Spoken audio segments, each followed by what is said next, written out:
जी हाँ दोस्तों, जीएसटी के अंदर एक इम्पोर्टेंट एडवाइजरी इशू की गई है और ये एडवाइजरी रिलेटेड है आपकी वेवर स्कीम से।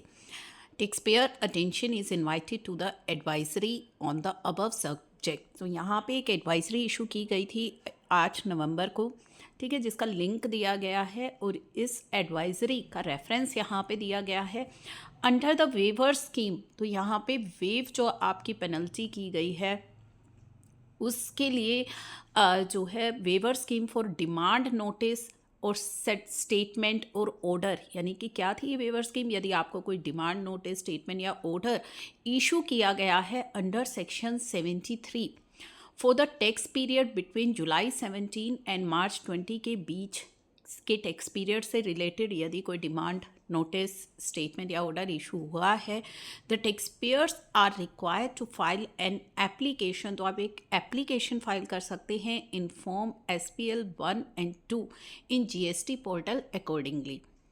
प्रेजेंटली जो फॉर्म है वो अवेलेबल करवा दिए गए हैं GST पोर्टल पर, और जो SPL 01 है वो जल्दी ही हो जाएगा। 02 अभी आपके लिए पोर्टल पर अवेलेबल करवा दिया गया है।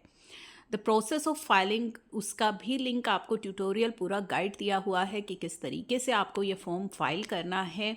यदि आपके पास आपको कोई भी डिफ़िकल्टीज आ रही है तो आप टिकट रेस कर सकते हैं अंडर द कैटेगरी। लेकिन किस कैटेगरी में ये टिकट रेस करनी है? Issue related to waiver scheme. तो ये आपकी लास्ट एडवाइजरी थी जो इशू की गई थी कि आपको रिलीफ दिया जा रहा है जीएसटी काउंसिल मीटिंग में कि waiver of interest and penalty का।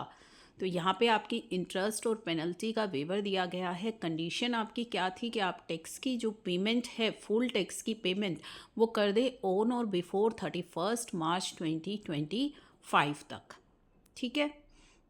तो उस समय जो ये फॉर्म्स थे वो पोर्टल पर अवेलेबल नहीं थे। तो टैक्स पेयर को क्या करना है? एप्लीकेशन फाइल करनी है इन GST SPL 02 और 01 फॉर्म में पोर्टल पर within 3 months from the notified date which is 31 March 2025।